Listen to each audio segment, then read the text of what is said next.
নমস্কার বন্ধুরা, কল্পনার রসনা ঘরে সবাইকে স্বাগত। আজকে শেয়ার করব প্রোটিন স্যালাড। এটা খুবই সুস্বাদু একটা রেসিপি, খুব কম সময়ে চটজলদি একটা হেলদি রেসিপি, যেটা বানানোও সহজ আর খেতেও সুস্বাদু। তাই চলো আমি কিভাবে এই রেসিপিটা বানাই সেটাই তোমাদের করে দেখাবো। এই স্যালাডটা বানানোর জন্য 200 গ্রাম কাবলি চানা আমি আগের দিন রাত্রে ভিজিয়ে রেখেছিলাম।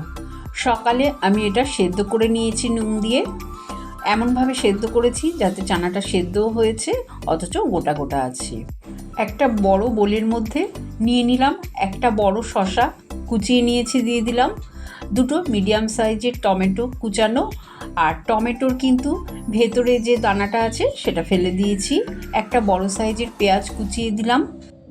এরপরে সেদ্ধ করা কাবলি চানাটা দিয়ে দিলাম। 2 কাঁচা লঙ্কা আমি কুচিয়ে রেখেছিলাম, 2 কাঁচা লঙ্কা দিয়ে দিলাম। ঝালটা অবশ্য তোমরা তোমাদের পছন্দ মতন দেবে। আর দিয়ে দিলাম কুচানো ধনেপাতা। অর্ধেকটা পাতিলেবুর রস করে দিয়ে দিলাম, এতে স্বাদটা খুব ভালো হবে। তারপরে দিয়ে দেবো স্বাদ অনুযায়ী নুন।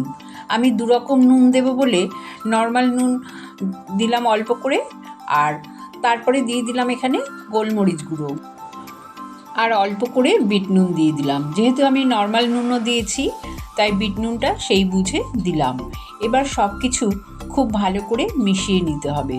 তোমরা যদি এই স্যালাডটাকে আরেকটু চটপটা করতে চাও, অল্প পাকা তেঁতুলের কাঠও দিতে পারো 1 চামচ মতন। এছাড়া টক দই, একটু নুন একটু চিনি দিয়ে ফেটিয়ে সেই টক দইটা দিয়েও দিতে পারো। স্যালাডটা খুব ভালো করে আমার মেশানো হয়ে গেলে একটা প্লেটের মধ্যে ঢেলে নিলাম। তৈরি হয়ে গেল সুস্বাদু প্রোটিন স্যালাড। সকাল সন্ধ্যে টিফিনে কিন্তু এটা অবশ্যই রাখতে পারো। এছাড়া যারা ডায়েট করছো তারাও কিন্তু এই স্যালাডটা খেতে পারো। তোমাদের যদি এই রেসিপিটা ভালো লাগে কমেন্ট করে জানিও। চ্যানেলটাকে লাইক শেয়ার করো, নতুন বন্ধু হয়ে থাকলে সাবস্ক্রাইব করো। সুস্থ থেকো, ভালো থেকো। ধন্যবাদ।